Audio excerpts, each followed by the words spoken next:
virtue of the authority vested in me, I do hereby call to order the 103rd meeting of the Batman Mystery Club.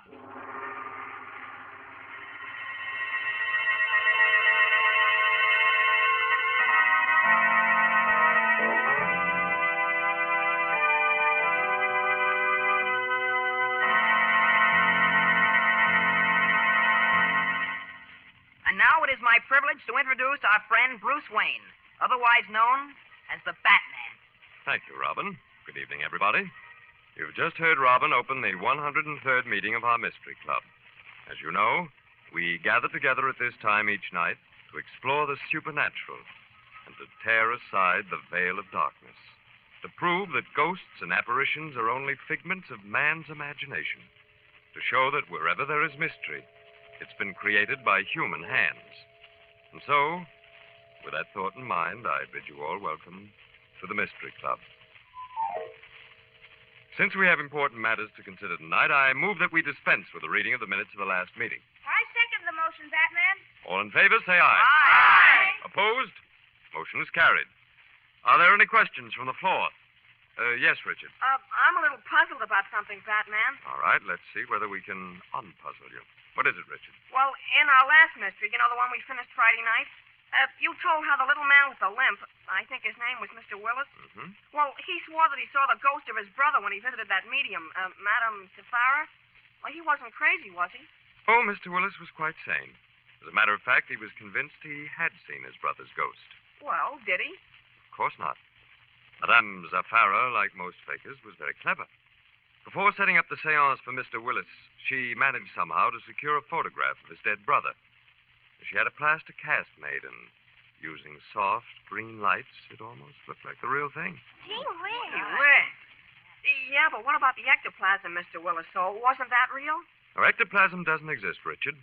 It's a word used by so-called psychic mediums as part of their phony mumbo-jumbo. It's supposed to be a ghostly emanation. In Mr. Willis's case, what he saw floating around the half-darkened room was a thin piece of white gauze suspended from a string. In his excited state, it looked like a ghostly emanation. Oh, well, I think that clears it up. Thanks. You're quite welcome, Richard. Now, if there are no further questions, we'll proceed to our story. It's a new one tonight, isn't it, Batman? Yes, Marilyn, a brand new one. A ghost story? Well, I suppose you'd call it that, Roger. It's about the monster of Dumphrey's Hall. That's great. Swell. That's right. All right, now, turn the lights low, Robin. Sir? That's better. Now, the story begins 3 years ago when Robin and I were in England. We'd been invited to dinner at Dumphrey's Hall, an old English country manor, the home of my friend, Sir Alfred Dumfries. It was a wild and lonely night, with a storm brewing, and the fact that Dumphrey's Hall was located in the center of a barren moor didn't help matters any. There were 5 of us at the dinner table. Sir Alfred, charming Lady Marsden, gruff old Sir Sidney Mordred, Robin, and myself. We had just finished dessert and were engaged in conversation. More coffee, Mr. Wayne. Thank you, no, Lady Marsden. Well, you may pour me another cup, by Joe. Of course, Sir Mordred. Oh, beastly weather. And beastly hole to be having it in, I must say. If I'd I known the weather was going to be as rotten as this, I'd have stayed in London, I declare. How are you standing it, Wayne? Oh, it isn't the weather I mind, Sir Mordred. It's the fact that it seems to make this old baronial mansion so chill and damp. A wood-burning fireplace is decorative, but I'd prefer steam radiators myself. You were about to say something, Sir Alfred? I was about to say that Sir Mordred, since he has far more money than I, can have those improvements put in after he buys Dumfries Hall. Buy Dumfries Hall? Oh, I said you'd still expect me to buy this ruddy place, Alf. You said you would if I proved it wasn't haunted. Haunted? Gosh, is Dumphrey's Hall haunted, Sir Alfred? Of course not, Robin. It's just that a silly legend has grown up about the place. A legend concerning a monster. Now, look here, Alf, let's face facts, what? I need a country estate, and I'm willing to buy this place if you can assure me the death chamber is not haunted. And by Joe, you know there's only one way to prove that. That's exactly how I plan to prove it. Sir Alfred, you don't really need I me. most certainly do, Lady Marsden. Oh, but you can't. Anyone who spent even 5 minutes in that room after midnight... Listen to me, all of you. There's not one of you at this table who is not aware of the fact that I'm a poor man. Yes, a poor man. Oh, I have lands, estates, but they cost me money. They don't make me money. I've got to sell this place, and Sir Mordred says he'll buy it if I can prove Dumfries Hall is not haunted. Well, I intend to prove it tonight. Whatever? Oh, nothing to alarm yourself about, Lady Marsden. There are wild dogs on the moor. Sometimes they bay and howl. Yes, of course. Silly of me to be so nervous. Well, as I was saying, I shall enter the death chamber at midnight and remain there until morning. I shall prove that the legend has no foundation in fact. If you don't mind telling me, Sir Alfred, what exactly is the legend of this death chamber? I have only the vaguest idea. Of course I'll tell you, Bruce. There's a room in this house which has not been unlocked for over a century. No one has entered it in all that time. Why? Because the last 3 people who slept in it died under rather mysterious circumstances. They were found stiffened by death into, shall we say, unpleasant shape. And you propose to enter that room tonight, alone? I do.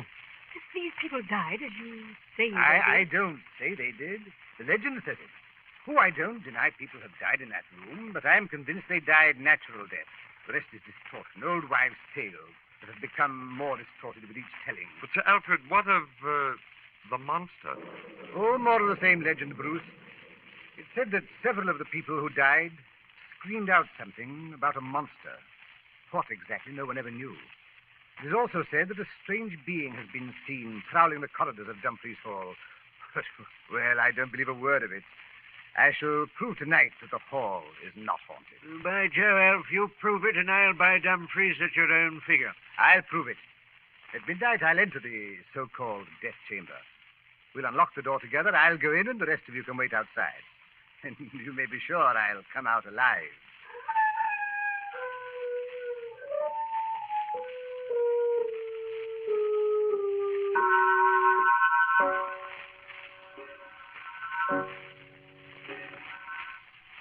Well, it's midnight, Sir Alfred. Yes, I wish you'd stop standing there and staring at me, Sir Mordred, as though you were seeing me for the last time. Nothing's going to happen, I assure you.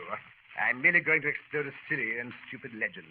Oh, look here, Alf. I'll buy the blooming place. Now, you needn't prove it's not haunted. I'll either keep the death chamber locked or call in a firm of London chappies and have the ghosts exterminated. It's frightfully exporting of you, Sir Mordred, but I can't let you do it. Oh.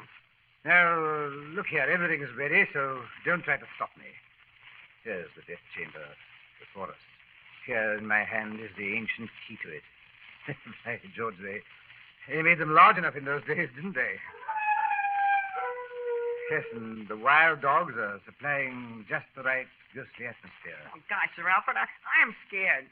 I hate to see you going into that room alone like But that. don't fret your young head about me, Robin. Sir Alfred's quite right, Robin. Yeah, but- He's just trying to prove what we've been proving for a long time. That ghosts do not exist except in the imagination. Yes, of course. Perfectly silly, the whole matter. So stop looking so glum, Mordred. This is a lark. I'll tell you what we'll do. I keep talking to you from inside the room. So long as you hear my voice, you'll know there's nothing wrong. And let's open the ruddy room. I'll just insert the key. So. Turn it. So. Turns easily enough, eh? Now then I'll just open the door. Now, if you'll just hand me that lighted candle, I'll go in. Alfred, by Joe, are you sure? Oh, come now, not another word, Mordred. Candle. Thanks. Well, here I go. Wish me luck. Good luck, old boy.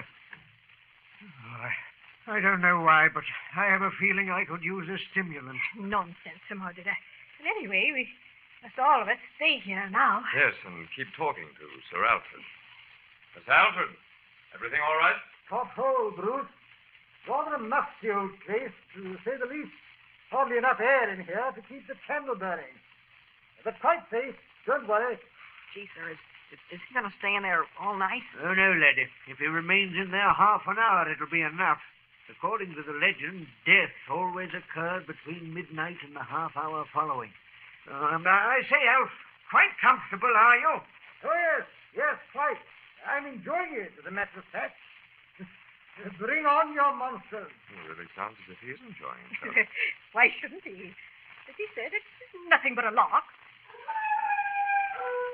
Oh, that dog again. Every time it howls, my blood runs cold. By Joe, Alf, after I've bought this place, the first thing I'm going to do is clear the moor of those blasted dogs. You care to take on the job yourself? You're a good shot. I say, Alf, would you care to take on the job yourself? Oh, he doesn't answer. No. No, it can't be. Just a moment. Sir Alfred, this is Bruce Wayne. Sir Alfred. Not a sound. Don't move anyone. I'm going in there. No, Mr. Wayne, you mustn't. Don't move, I said. Sir Alfred. Sir Alfred. Mr. Wayne, what is it? What's happened? Stay where you are. Sir Wayne, tell me what's I happened. can't tell you. Please let me go to him. I must go to No, him. you mustn't go to it. No one can enter that room.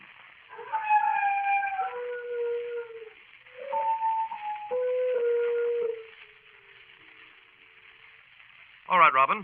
Turn up the lights.